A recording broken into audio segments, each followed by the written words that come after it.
Assalamualaikum warahmatullahi wabarakatuh. Hai para pencinta catur dan para catur mania, selamat datang kembali di Legenda Catur Dunia.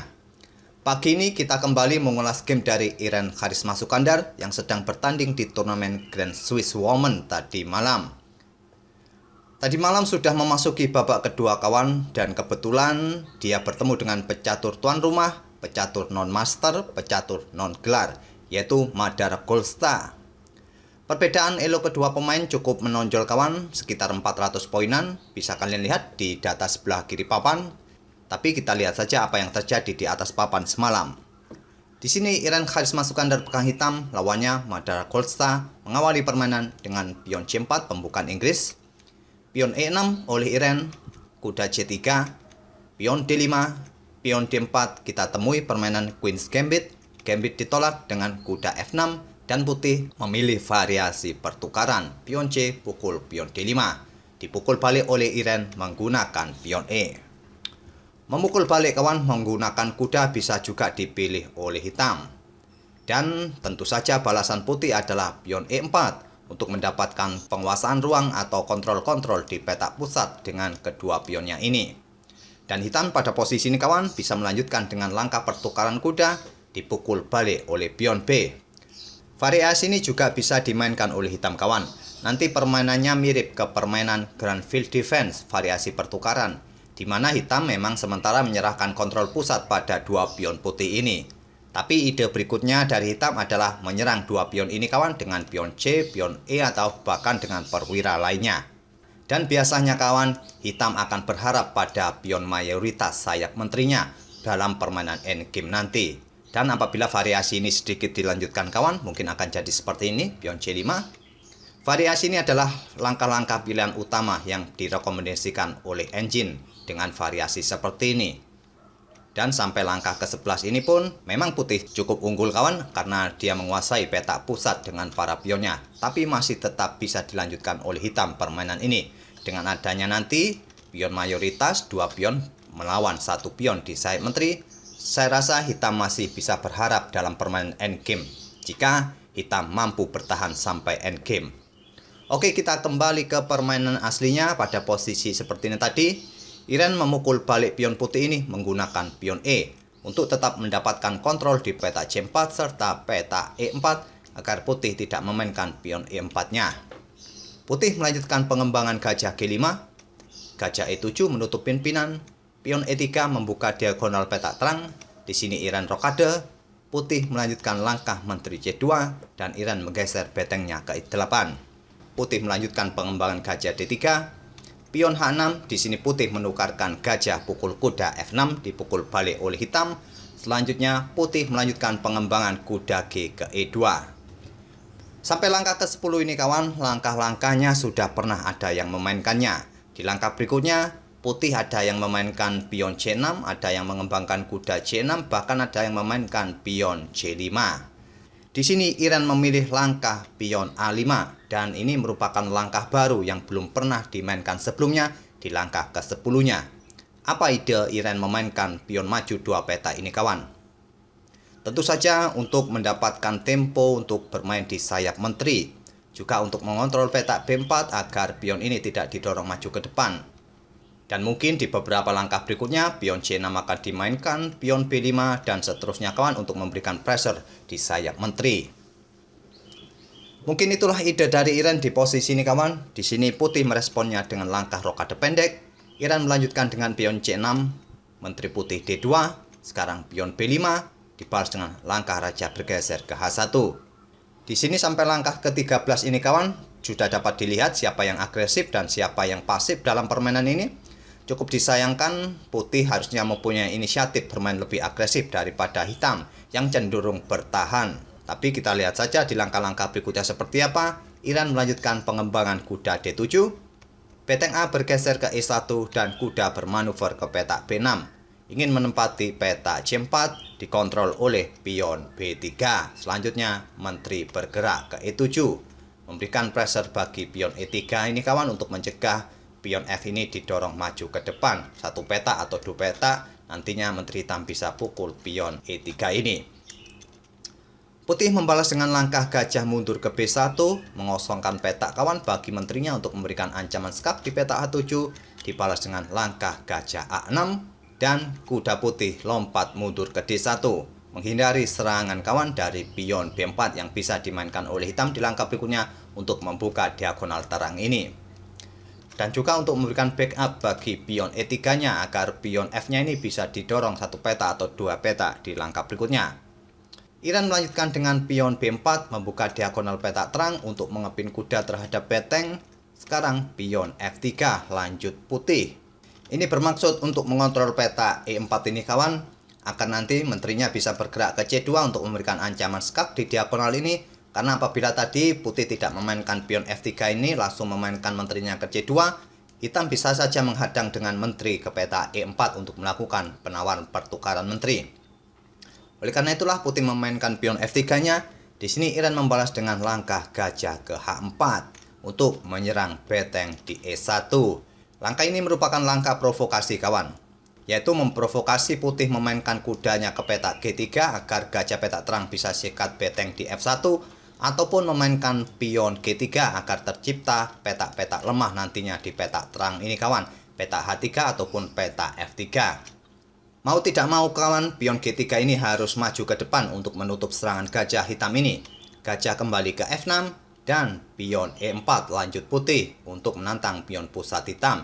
Atau tantangan ditolak ini, pion akan tetap didorong maju ke depan kawan untuk menjebak posisi gajah petak gelap hitam ini nantinya. Jika bergerak ke petak G5 diikuti dengan pion F4. Langkah ini merupakan langkah kesalahan kawan, karena ini akan memberikan kesempatan putih bermain di lajur pusat. Setelah pion D pukul pion E4, dipukul balik oleh pion F. Walaupun pion-pion putih ini masih mendapatkan kontrol di petak-petak pusat ini, tapi ini nantinya akan memberikan kesempatan bagi gajah Iran untuk bermain di diagonal-diagonal yang sudah terbuka ini. Gajah gelap pun sudah mempunyai diagonal yang terbuka di diagonal petak G5 C1 ini kawan. Walaupun putih masih mempunyai kontrol petak pusat dengan dua pionnya, hitam masih punya keunggulan di sini nantinya. Iran melanjutkan dengan langkah menggeser beteng D8, kuda ke E3, gajah G5 mengepin kuda, di sini dibalas dengan pion H4. Lagi-lagi kawan, Iran berhasil memancing permainan pion di sayap raja, agar putih ini membuka ruang-ruang bagi serangan di sayap raja. Gajah pukul kuda, dipukul balik oleh menteri, selanjutnya gajah pukul kuda lagi oleh Iran. Langkah ini sebetulnya langkah yang kurang bagus kawan. Pada posisi ini, hitam bisa melangkahkan kuda ke D5 kawan untuk menyerang menteri. Pion tidak akan berani pukul kuda ini karena sudah mendapatkan pimpinan dari menteri putih. Setelah menteri bergeser mungkin ke F3, kuda bisa menempati petak C3 untuk memberikan pressure bagi gajah di petak B1 ini atau pion yang ada di petak E4 ataupun menantang pertukaran kuda. Bila tantangan diterima, kuda pukul kuda, gajah bisa mendapatkan beteng di petak F1. Setelah dipukul balik, hitam bisa pukul balik kuda di C3 ini. Dan tentu saja dengan variasi ini kawan, hitam sangat unggul atau sangat diuntungkan. Tapi Iran lebih memilih untuk melakukan pertukaran gajah pukul kuda. Dipukul balik menggunakan beteng. Ini bermaksud agar menterinya tetap menjaga pion D4-nya. Mbak Iran melanjutkan dengan langkah kuda ke D5 sekarang. Menteri bergeser ke D3. Kuda ke C3 memberikan garbuan kawan pada gajah serta beteng putih ini. Dan beteng digeser ke E3. Langkah terbaik adalah memainkan pion E5 kawan, untuk membuka diagonal petak terang bagi menteri mengancam skak di petak H7 dan tentu saja ancaman skak 4 di langkah berikutnya. Tentu kuda tidak akan berani pukul beteng, memaksa kuda ini mungkin akan pukul gajah untuk mencegah ancaman skak mat itu dipukul balik oleh beteng putih, dan putih pun akan baik-baik saja. Tapi juga dengan struktur pion seperti ini kawan, juga bisa jadi masalah bagi putih, karena putih mempunyai pion lemah, pion D4 yang merupakan pion menggantung, yang mudah saja diserang oleh hitam dengan beteng naik ke petak D5 diikuti mendobel betengnya yang menjadi target mudah bagi hitam di langkah berikutnya pion seperti ini. Mungkin karena itulah putih memutuskan untuk menggeser betengnya ke petak E3, selanjutnya menteri ke D7 oleh Iran untuk mengincar pion D4 ini juga mengincar petak H3. Putih merespon dengan langkah beteng bergeser ke F3, meninggalkan pionnya untuk dipukul menteri hitam kawan, tapi Iren lebih memilih langkah menterinya ke H3 skak. Raja bergeser ke G1, barulah sekarang beteng pukul pion D4. Jika menteri ambil beteng ini kawan, ancamannya adalah ancaman skak garbuan bagi menteri putih ini. Menteri pun akan tewas. Oleh karena itulah putih tidak berani pukul beteng hitam, memainkan menterinya ke E3. Selanjutnya adalah beteng pukul pion E4, kembali mengancam menteri. Dihajar oleh gajah di E4, sekarang beteng pukul gajah tetap memberikan ancaman bagi menteri putih. Menteri bergeser ke D3, sekarang kuda E2 skak. Raja hanya bisa ke F2. Selanjutnya menteri ke H2 skak, raja ke E1, dilanjut oleh Iren dengan kuda pukul pion G3 open skak, dan di sini ditutup oleh beteng di E3. Jika raja ini lari ke peta D1, kuda akan pukul beteng di peta F1 ini kawan. Jika beteng hitam ini diambil oleh menteri, selanjutnya adalah ancamannya skak mat. Jadi beteng putih akan pukul kuda terlebih dahulu di F1 dan menteri hitam bisa ambil pion putih di H4. Dan seperti yang kalian lihat dengan variasi ini, hitam akan tetap menang kawan karena unggul 4 pion di sini. Tapi di game ini tadi kita temui setelah langkah kuda pukul pion G3 open skak ini, putih menutupnya dengan beteng di E3. Selanjutnya beteng pukul beteng skak dipukul balik oleh menteri dan Iren melanjutkan kuda pukul beteng. Di sini putih tidak langsung pukul balik kuda hitam ini, bermain dengan langkah menteri ke E8 terlebih dahulu dengan tempo skak, raja bergerak ke H7. Berharap menteri akan melakukan skak lagi di peta E4 dan terjadi pengulangan langkah. Mungkin itulah harapan dari menteri putih. Tapi setelah menteri ke E4 skak ini kawan, simpel ditutup oleh pion G6. Dan pada posisi ini putih atau Madara Golsta menyerah di langkah ke-38.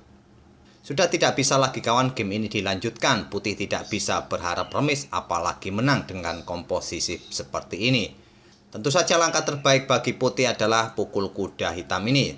Tapi jika bergerak ke peta D1, ancamannya adalah ancaman skak mat.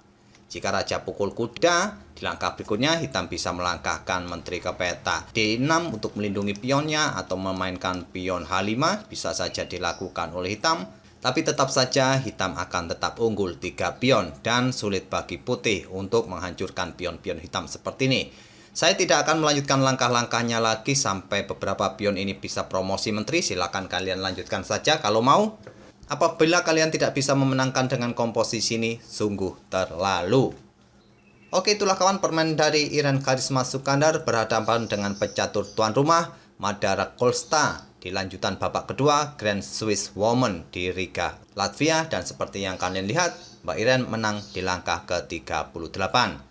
Semoga permainan kedua pemain tadi bisa menghibur kalian di pagi ini dan kita akan bertemu di video-video berikutnya. Terima kasih. Wassalamualaikum warahmatullahi wabarakatuh.